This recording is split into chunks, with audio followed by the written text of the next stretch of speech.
Hello, good evening. It's News 360 coming to you live from the News Hub here at Adisawe Kanda.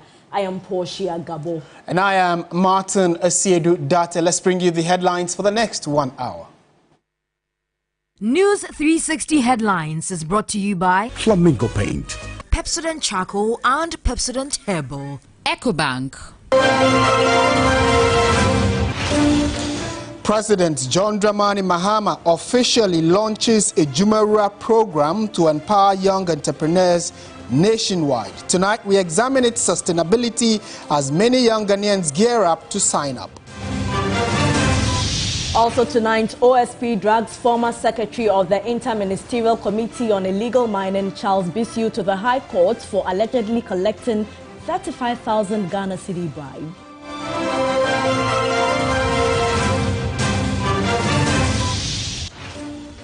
And later in the bulletin, new pressure group begins three-day protest against what they describe as the slow response by government to tackle illegal mining.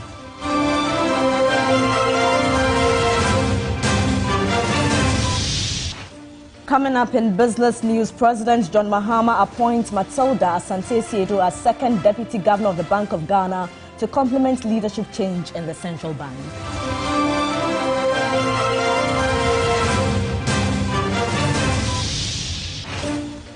And on the international front, 68 African migrants killed in a U.S. airstrike on a detention center in Houthi-controlled northwestern Yemen.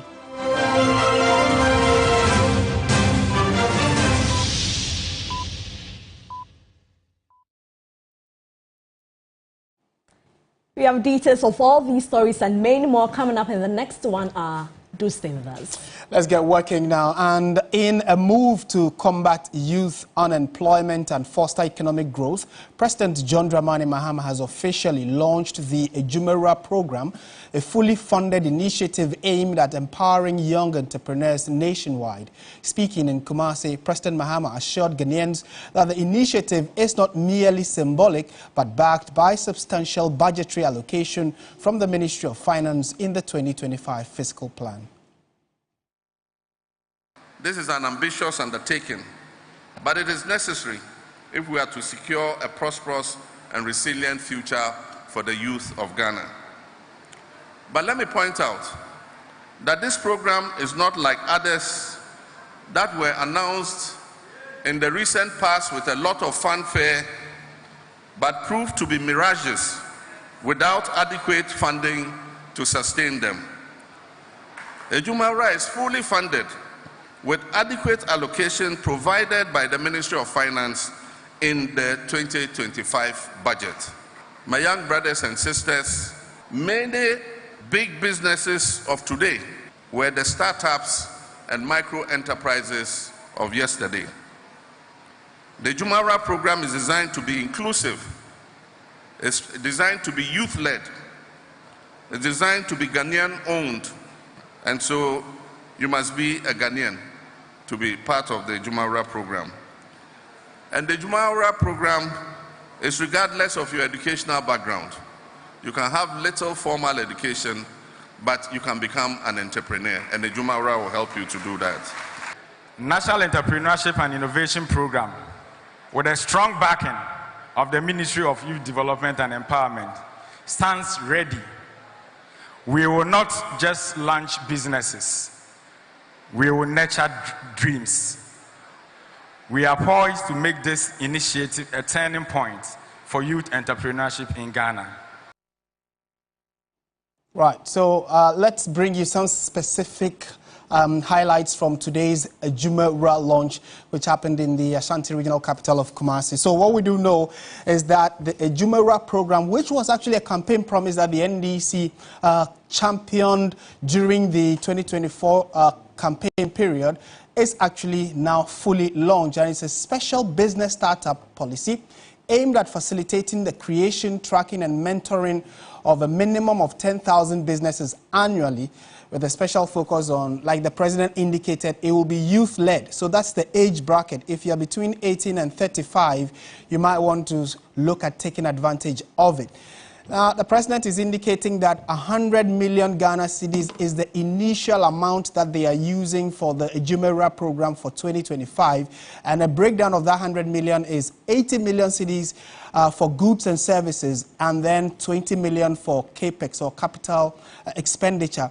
And that has already been allocated for in the 2025 budget. That's what the president indicated. Also, if you go to 2026, now that's another an interesting part of the program, which is that government has even projected up until even 2028 the amount of monies that have been allocated for the Jumra program. So in 2026, which is next year, 145 million cedis is what they intend to use to help the Jumra program. In 2027, 192.8 million Ghana cedis is what the beneficiaries will be using to run their businesses. And we know that in 2028 as well, an amount of 231.7 million Ghana cedis is the estimated amount for 2028, where 156.7 million will be for goods and services, and then 75 million for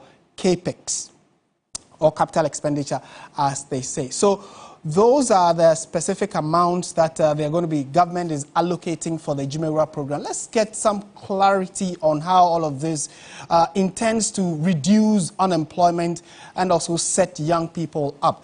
The Minister for Youth Development and Empowerment, George Oparo, has joined us for a quick chat. Mr. Oparo, good evening. Thank you for joining us on News 360. Good evening to you, and good evening to your esteemed viewers. Right, congratulations are in order for launching the program, but the concern a few are already raising is the rollout process. So we are told that between the age of 18 to 35 years, if you are Ghanaian, you can start. Is it just any Ghanaian or someone who has a little business that can apply for the fund and then get this mentoring and coaching? Let me make a quick correction. It's between the ages of 18 to 40 years. And so it's not between the ages of 18 to 35. Right. And yes, it's open to every Ghanaian within that age bracket, whether educated or uneducated. Once you have a business plan and you intend to turn that business plan or idea into a business, you have the opportunity of applying. The mere fact that you apply doesn't mean that you automatically qualify. A committee will vet all applications and subject it to a certain strict protocol. Once you meet the threshold, then we'll put you into an incubator program, get you properly trained, get you properly acquainted, and then the ideas that can be scaled up will get financial support. And for those who are listening, if you can give us maybe one or two of the criteria that will be considered if, for instance, I have a shoe business and I want to apply to be given the necessary mentoring to scale up the business, what else would the criteria be for me to be a beneficiary? Like I said, you must first be Ghanaian. You must be Ghanaian in good standing. You must have a Ghana card. That is one of the conditions we are looking at, a valid Ghana card. And then you must have a business plan or a proposal that can be converted into a business. And the idea or plan you have should be one that is workable. Some ideas are feasible but not workable. It should be one that is feasible and workable as well. And then one that meets all the guidelines that we set out in the guidelines that we intend to work with. And so once you hit that threshold, then your business will be qualified, and then you'll be enrolled to go through the processes. Right. Another interesting thing that I mentioned even during before we started talking to you was the fact that government has even projected up until 2028 the specific amounts it intends to make available for the program. I don't know where you got those projections from. All right. So, but are you able to tell us, at least for the first year, 2025? I know that for this year, government has allocated 100 million Ghana cedis for the start of the Jumra program. Based on our conversations with His Excellency, he's made commitments that he intends to make sure there is proper funding for this project. Also, we are also looking at, if you look in our manifesto, the NDC promised an entrepreneurship fund of 750 million. And so we are hoping that in the coming days or years, we will be able to establish that entrepreneurship fund to support it. We are also speaking to other donor partners to support this Jumra program. But as to the figures you mentioned for 2026, 2027, and 2028, I don't know where you are getting those figures from. Because at best, we've made projections, but we don't have figures attached to it. Because it's a 4-year program. We intend to train 10,000 every year. But we've not put figures to 2026, 2027, and 2028. We are now beginning the program. And so based on how this rolls out, and then the challenges that confront us, and then the things we find out while the program rolls out, will determine how much more money government will need, and the number of people who show interest, and the kind of programs that at least this first batch will be bringing, because businesses are not the same. Some businesses may require more, others may require less. So depending on the application processes and what we see, that is what is going to inform us as to how much more money we'll be looking for from government. Right. Would have to leave it here for now. Thank you so much for making time to speak with us. Thank you. George Oparo is Minister in charge of Youth Development and Empowerment. Still in the Ashanti region, a Kumasi High Court has dismissed petitions filed by the National Democratic Congress NDC challenging result of the 2024 parliamentary elections in Ahafo Ano North, Southwest and Obuasi East constituencies. The ruling party sought to overturn the victories of the NPP candidate, claiming its own candidates were the rightful winners. Despite recounts on the subsequent swearing-in of the NPP MPs in Ahafo Ano North, Ahafo Ano Southwest and Obuasi East constituencies, the NDC insisted the declarations were unlawful and pursued legal action to reverse the outcomes. The petitions filed by Ivan Zamankwa, counsel for the NDC, along with the regional executives and the affected parliamentary candidates, argued that electoral irregularities had marred the results. However, lawyers for the NPP MPs countered that the NDC failed to adhere to mandatory legal procedures, including applying for security for cost within 21 days after the election results were gazetted. In its ruling, the court sided with the NPP, stating that the NDC's petitions did not comply with statutory requirements. The cases were subsequently dismissed for being invalid. Shadrach Obengyeboa is a lawyer for the second respondents. As far as we are concerned, we have won at this stage. As to what they will do next, that is for them. But whatever they do, we'll also do whatever we have to do when they take the necessary steps. We'll also take the necessary steps. It is not easy to win an election and then have your election challenged. So to get a victory of this nature, you must be very happy, and they are really happy. Additionally, the court imposed cost against the NDC, 10,000 Ghana cedis to the lawyer for the petitioners in Ahafo Ano North and 30,000 Ghana cedis each for the petitioners in Ahafo Ano South West and Obuasi East. Some NDC supporters and sympathizers who were in court were dissatisfied with the ruling.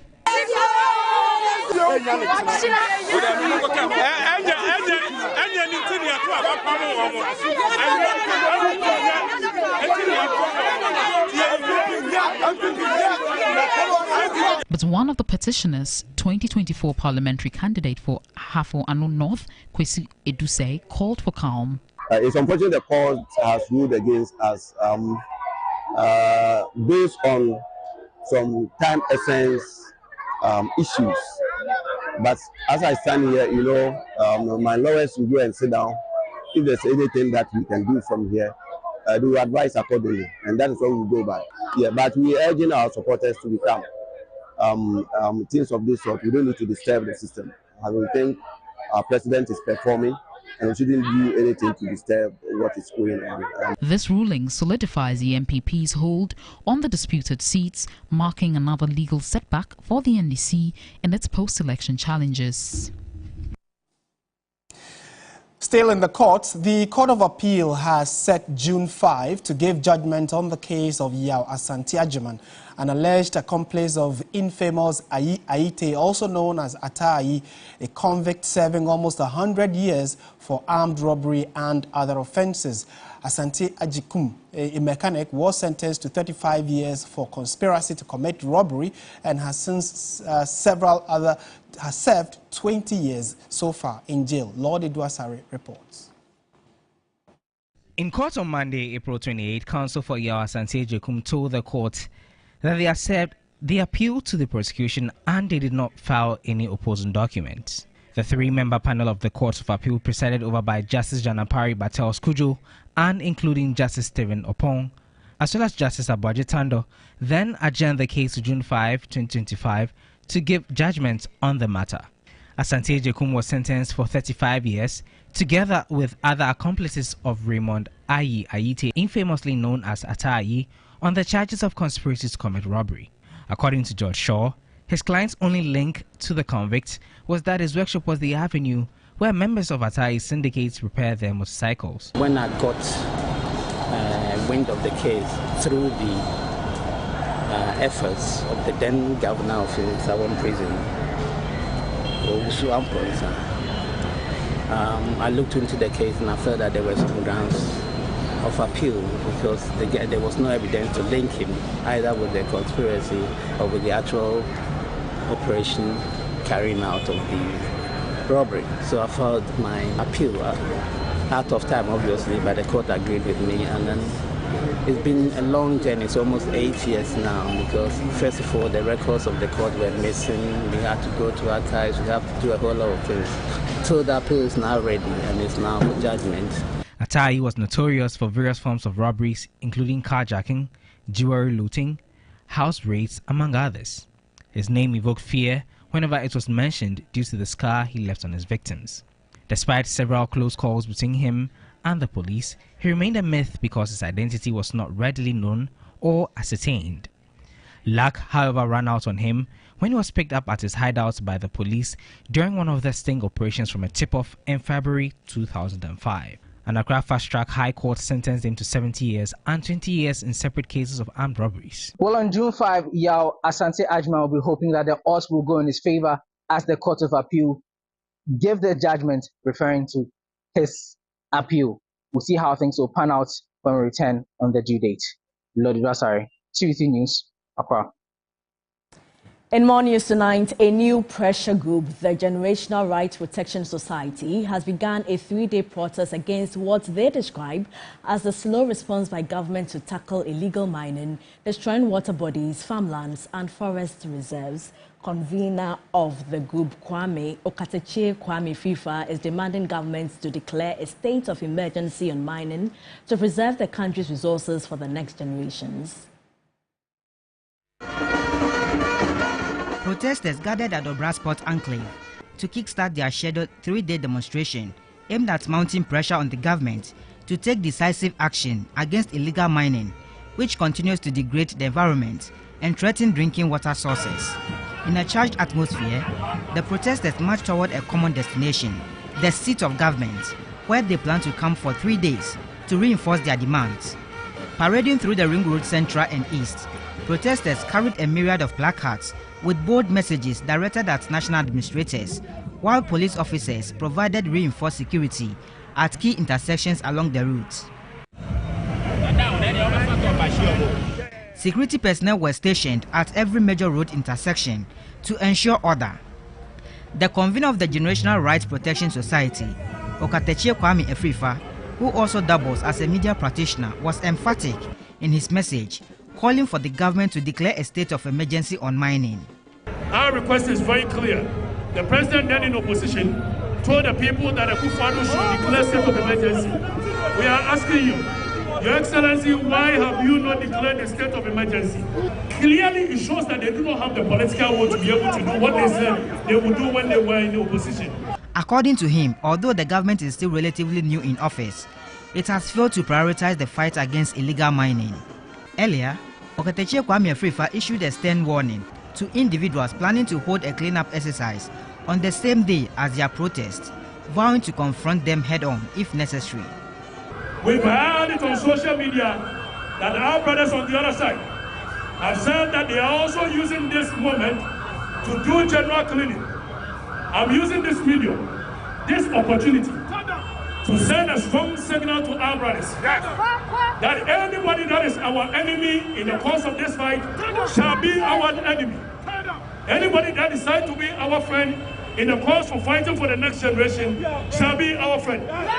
If the police do not arrest people who cause mayhem and atrocities then we will be left with no choice than to fall back on the Constitution and resist any attempt by anybody to deprive the people of their right to enjoy their citizenry, right guaranteed under the Constitution. For that, we will never relent on it. When they face us, they will regret it. The protesters are scheduled to end the first day of the demonstration at midnight, by which time they intend to have presented their petition at the Flagstaff House. Stanley Nibleu, TV3 News, Accra. To some other stories tonight, the Office of the Special Prosecutor has dragged former Secretary of the Interministerial Committee on Illegal Mining, Charles Bisu, to the High Court over alleged corruption-related offences. The information we have indicates that Charles Bisu has been charged with various counts of corruption by a public officer and using public office for profit. According to the OSP, Charles Bisu allegedly used his office as Secretary of the IMCM to collect 35,000 Ghana cedis from one Benjamin Ejapong for the purpose of circumventing established requirements of the Interministerial Committee in respect of verification of documents for renewal of mining licenses. Another accused person, Andy Thomas Owusu, has also been charged with using public office for profit and accepting bribe to influence a public officer. He is accused of facilitating the payment of the money to Charles Bisu.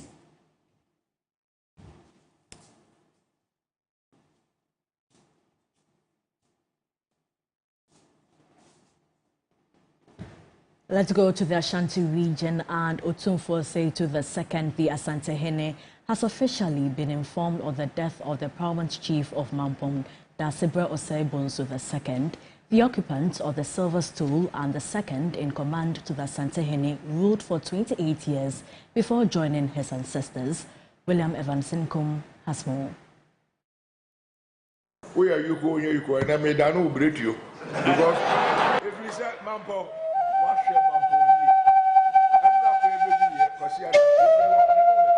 Queen Mother of Mampong, Nana Ajikum II, led the delegation from Mampong to inform the Asanteh Otumfuo Osei-Tutu II. Dartey Osei-Bonsu II passed on Easter Sunday, April 20, after a short illness. Mampong, as far as Asanteh is concerned, is second in command to Asanteh. So, as a matter of fact, Mampong's issues are treated with seriousness. Nana Osei-Bonsu II, known in private life as Saint Oswald Jima Kese, was installed on August 25, 1996. The ascension of Dartey Osei-Bonsu to the Amaniampong stool brought finality to the protracted chieftaincy litigation which has spanned for almost 2 decades. Before he was installed as Mampong, Dartey was the registrar of the Kwame Nkrumah University of Science and Technology. He started as assistant registrar in 1972 and by dint of hard work rose through the ranks and was appointed as registrar in 1991 till he retired in 2000. He worked at the KNUST for 28 years. Mampong will be remembered for his strong opposition to the LGBTQ. Cut our own culture. Me sit here because of that. I've done what? I've acquired degrees in the European universities, like those here we've established. I should throw away our culture we've inherited from time immemorial, before the white man came over here, before the Portuguese pretended they were putting up castles at Elimina and whatnot. To throw them away because of what? Dollars over there. I permit a man to kiss a man and a man to kiss a man and a woman to kiss a man. Please, I don't need to talk about it over here. The occupant of the silver stool is the second in command in the Ashanti Kingdom. May his soul rest in peace. To some other stories now. Effective Monday, April 28, all passport applicants in Ghana will receive a chip-embedded passport, which will be delivered within 15 days of application. Foreign Affairs Minister Samuel Okudzeto Ablakwa launched the initiative in Accra earlier today.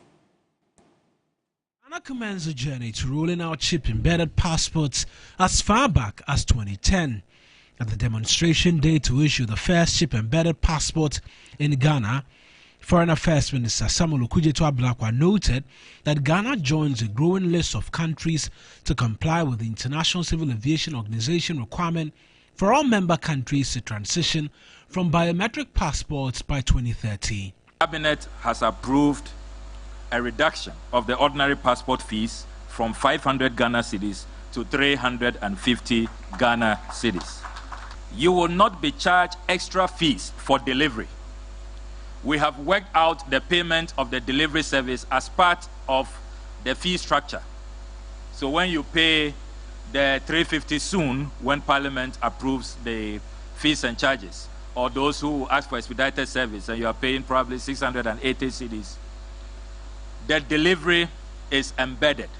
You don't have to pay separately. The minister also noted that there are over 70,000 uncollected passports and said new interventions, including courier delivery services across the country in collaboration with Ghana Post, can fix that challenge.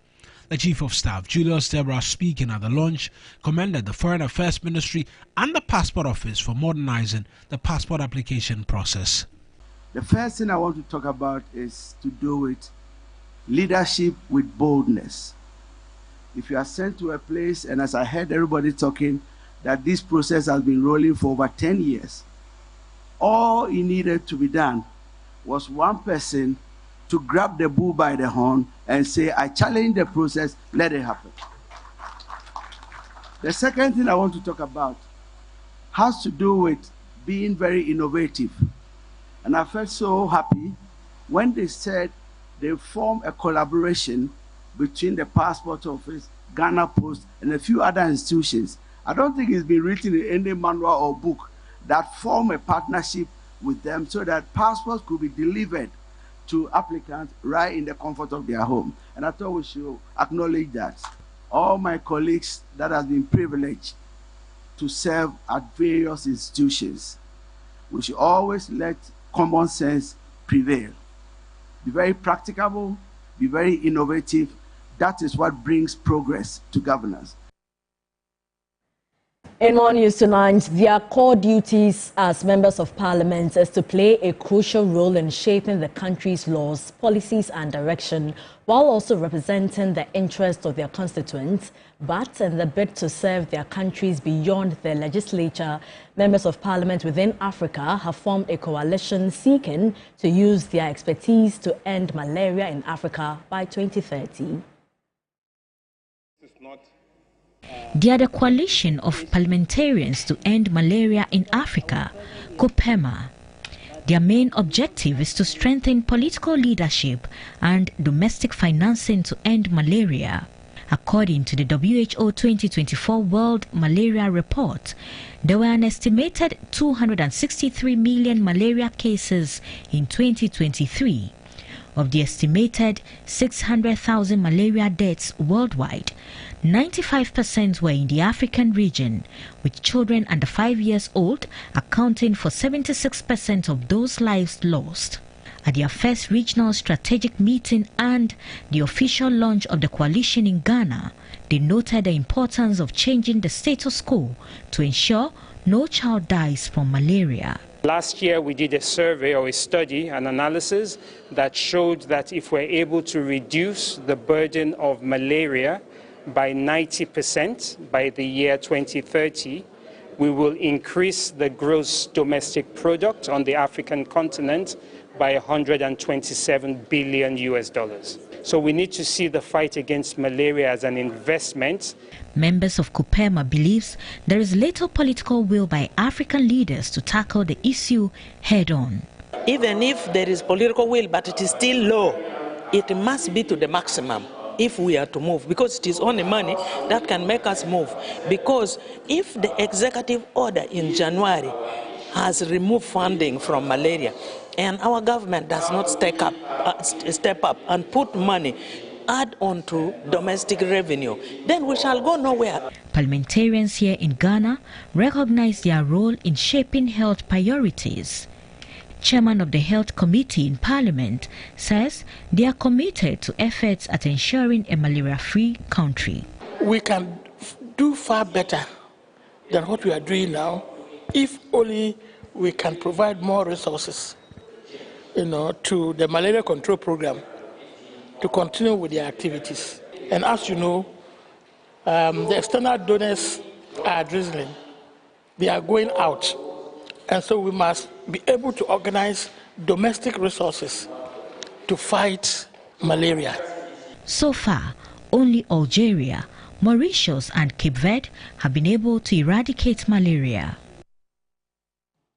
The University of Gold Coast, formerly Accra Business School, has graduated its 18th cohort in a ceremony in Accra. Hundreds of graduates marked the end of their academic journey and the start of a new professional chapter, reflecting the university's mission to raise transformational leaders and job creators for Ghana and beyond. A total of 581 students were awarded master's degrees in over 8 master's and professional degree programs. In his keynote address, Archbishop Charles Ajinasari urged the graduates to uphold dignity and integrity, calling these qualities essential for lasting success. May you go forth from this ceremony not just as graduates, but as beacons of hope and change. May your leadership be marked by integrity, wisdom, and a commitment to serve. Congratulations once again to the class of 2025. May God bless you abundantly as you embark on this exciting new chapter of your lives.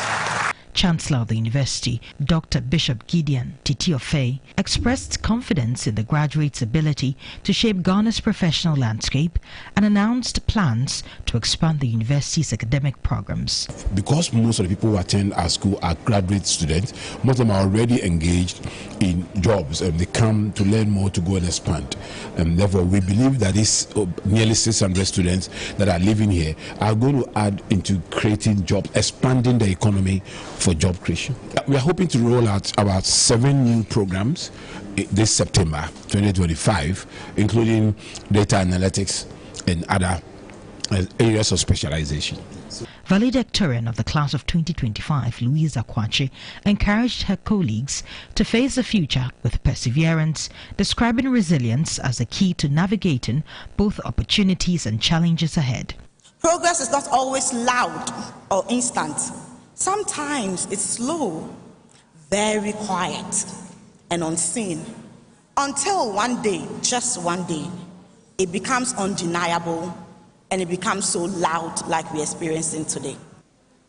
Go out there, light up boardrooms, and don't just chase success, but chase significance. Several graduates also shared reflections on the academic experiences, highlighting moments of personal and professional growth during their studies. Yes, with the value for money I've seen, the quality of training and education I've seen here, I would certainly recommend Accra Business School or Gold Coast University to anybody who wants to do his or her master's. The University of Gold Coast continues to offer 1-year master's programs along with international and professional degrees with flexible monthly payment options. Still watching News 360 on TV3. Stay with us. We have many more stories for you after this.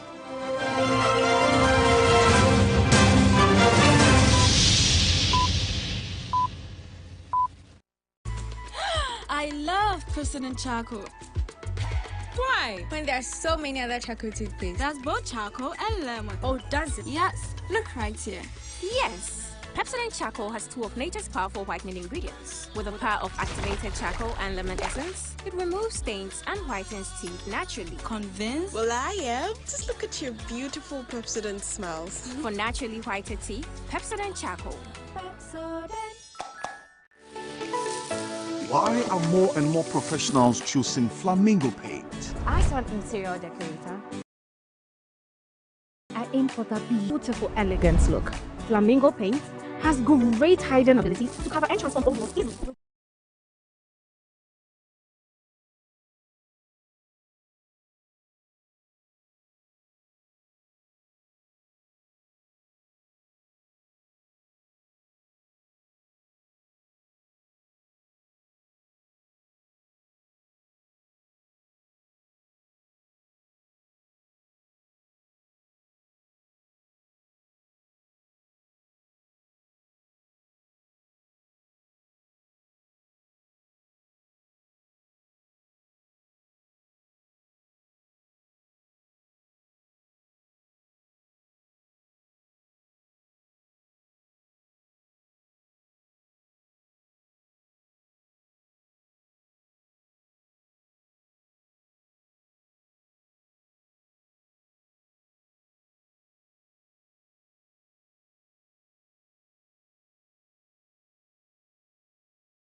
Welcome back to News 360 on TV3 Time Now for Business, and Michael Obodu is with us. So, we are told that the leadership of the Bank of Ghana is gradually getting set. Is that Yeah, it? basically the second deputy governor has been named. Yeah. Do we know who it is? Yes, we have the details. Tell us who it is. Hello there, good evening. Welcome to the business segment here on News 360. I am Michael Obodu.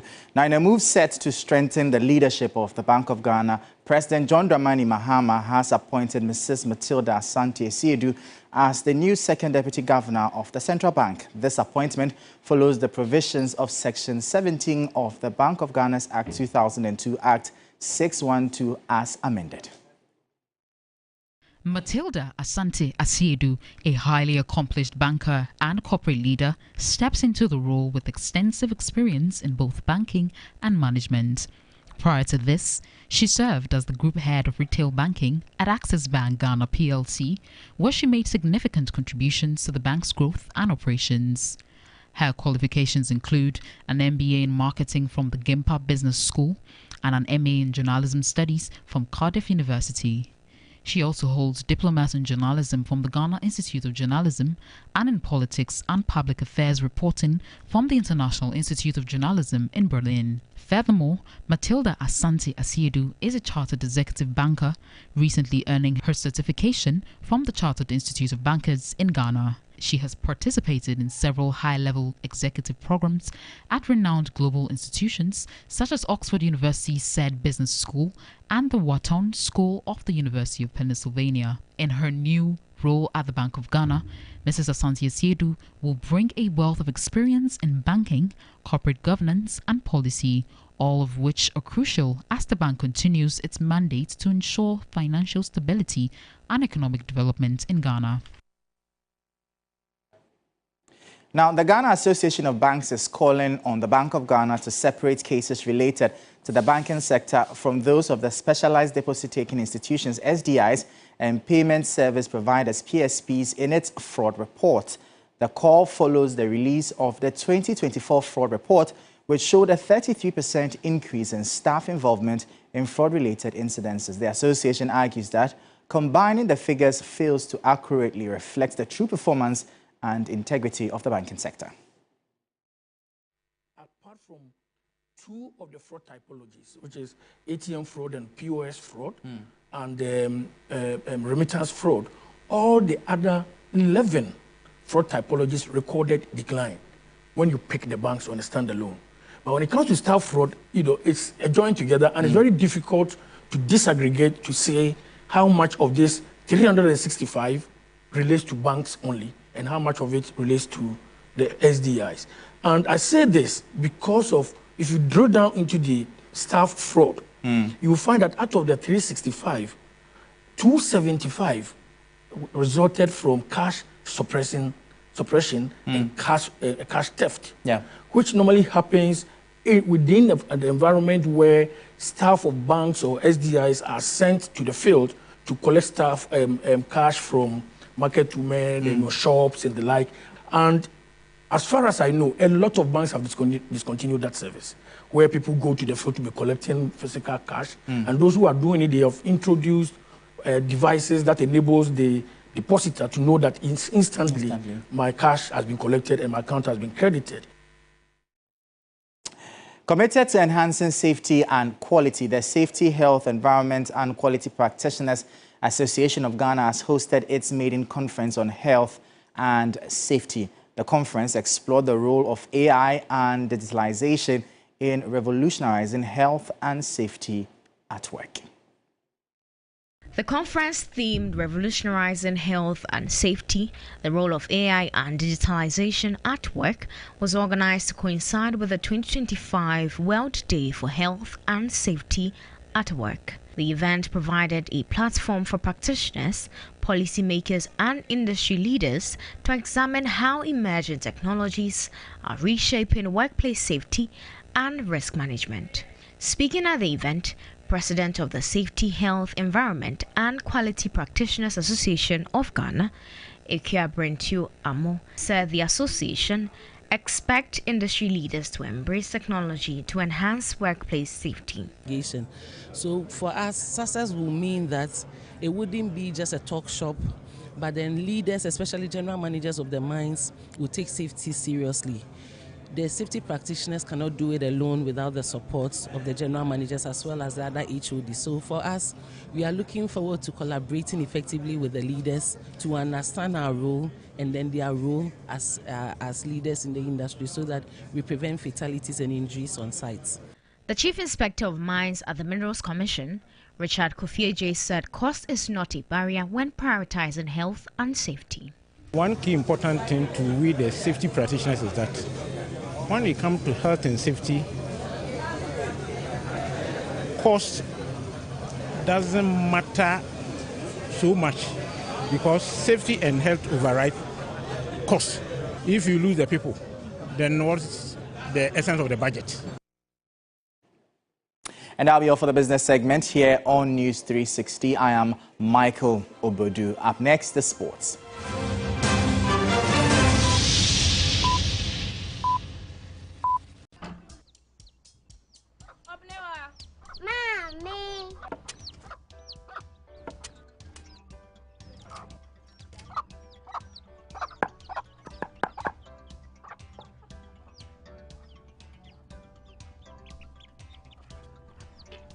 Michelle say, fe.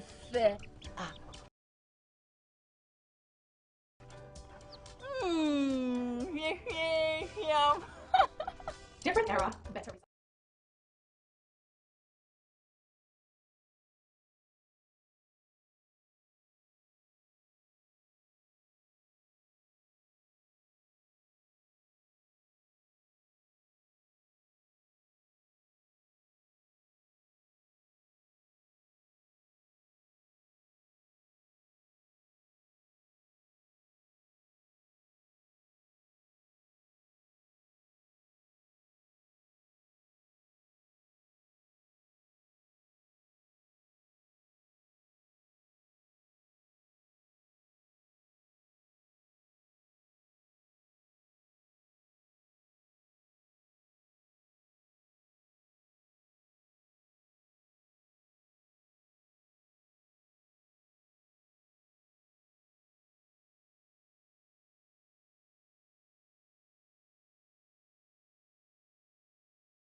With the latest in the world of sports and what's happening with Kumasi Asante Kotoko. So they got the chance to close the gap at the top of the Ghana Premier League this weekend. Is it new leadership effect? Yeah, that's what being said around. Okay, sure. Give us the details. Also, let's head into the sports segment where Asante Kotoko legend Samuel Opoku believes that with Karim Zito now in charge of the Porcupines, they can still clinch the 2024-2025 Ghana Premier League season despite Gold Stars currently leading the race. Kotoko revived their title hopes with a crucial win over Aduana Stars on Sunday, while title rivals Gold Stars and Nations FC both suffered defeat on March Day 29. Following Zito's appointment, Kotoko's management tasked him with the challenge of delivering both the league title and the FA Cup, a goal many initially viewed as far-fetched. However, Opoku is confident Zito's experience and his tactical maturity could turn the club season around. Zito has matured in his career as a coach, and he fights for things. He knows what he's doing, and he can also read game. And if you give him maximum support, I think he's going to deliver for Kotoko. The shake-up they will do, they need to make sure that they are putting more effort. This week's training, they should concentrate, they should focus, they should sacrifice a lot, whatever it is, sleeping a lot, train very hard, no complacency, and the willingness to die for half match. I think if that comes in, they can win the game. You know, normally at Accra Sports Stadium, Kotoko, you don't find it very difficult to win against us. And it depends, the determination, the preparation that they will put in, and the teamwork. I think they can do it. Well, let's do some more stories where local level football in the Volta region is seeing a tremendous rise in recent times, marking a significant shift in the development of the game in the region. In this feature by TV3's Faisal Abdul Idrisu, let's delve a bit into this deeper story of a remarkable resurgence of the game in the Volta region. The Volta region of Ghana in recent times has witnessed a remarkable resurgence of lower-level football, breathing a new life into the local sports landscape.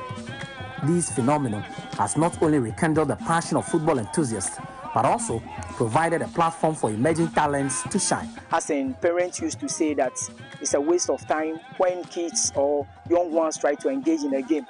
But due to the exposure and the level at which people are reaching, people are selling their craft out there. When few changes came in and the structures are being put in place, you will see that football is now being played in almost every district.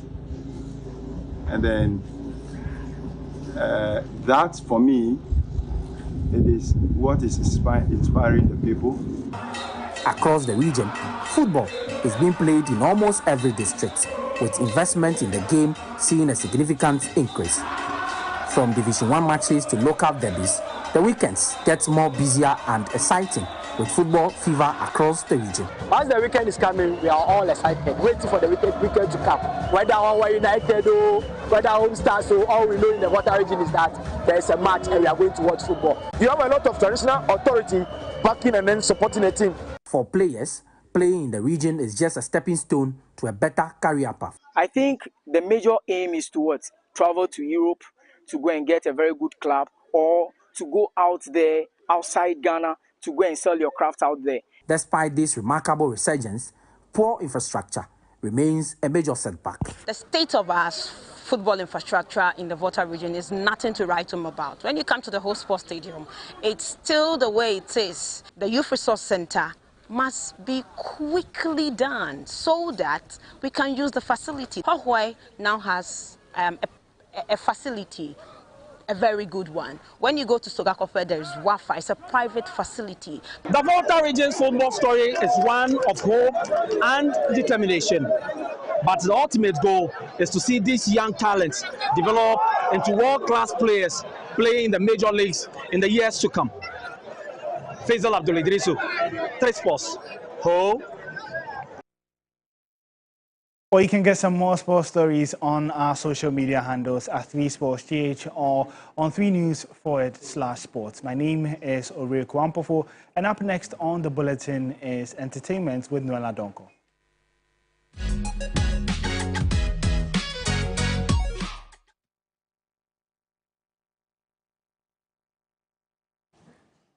Welcome back to News 360. Time now for entertainment, and Noella is here with us. Hello, Noella. Yeah, hi. Belated happy birthday to you. Oh, thank you, Portia. Noella. Thank you. Yeah, obviously.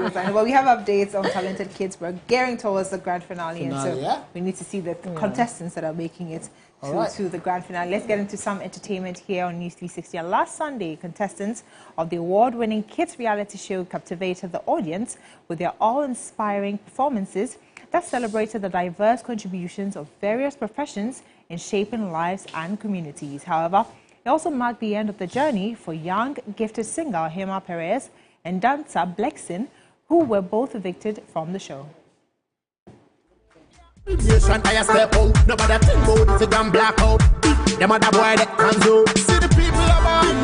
It's been 10 thrilling weeks into the show, filled with nothing but captivating performances as contestants continue to prove their talent and resilience.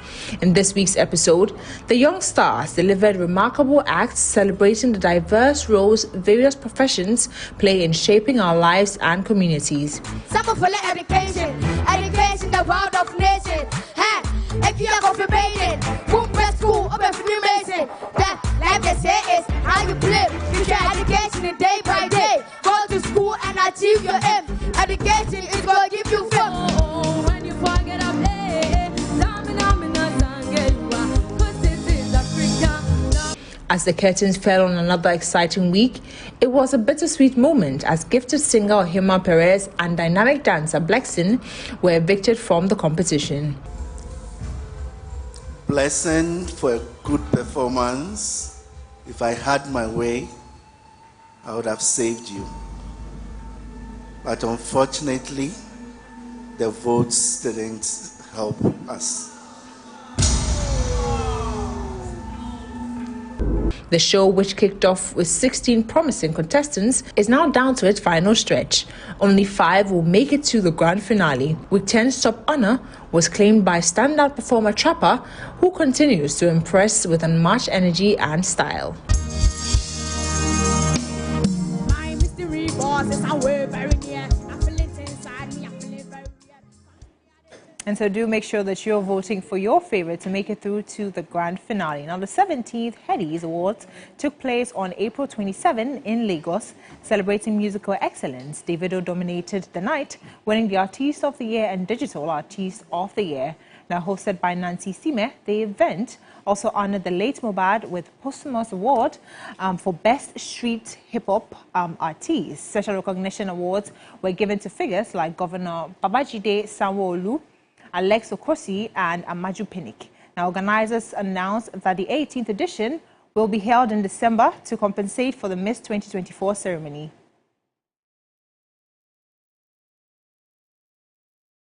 And that will be all for the entertainment news segment here on News 360. My name is Noella Donko. Thank you so much, Noella. Coming up, international news. At least 68 African migrants have been killed in a U.S. airstrike on a detention center in Houthi-controlled northwestern Yemen, the armed group's TV channel says. Al Masira reported that another 47 migrants were injured, most of them critically, when the center in Sadr province was bombed. It posted graphic footage showing multiple bodies covered in the rubble of a destroyed building. There was no immediate comment from the U.S. military. Cardinals will meet next month in a secret conclave to elect the next pope, the Vatican has said. The closed-door meeting will start inside the Sistine Chapel on 7th May and will involve some 135 cardinals from across the world. Namibia's agriculture minister has been sacked after being accused of raping a 16-year-old girl 5 years ago. Mark Albert Hengari was arrested on Saturday after allegedly attempting to bribe the victim, now 21, to withdraw the case against him, the police say. Hengari, 59, who was denied any wrongdoing, appeared in court on Monday and was denied bail. And that's how we bring the bulletin to an end. Thank you very much for spending the last hour with us. I am Martin Asiedu Dartey. And I am Portia Gabor. Do join Alfredo Cancer at 10 p.m. for Ghana Tonight. Good evening.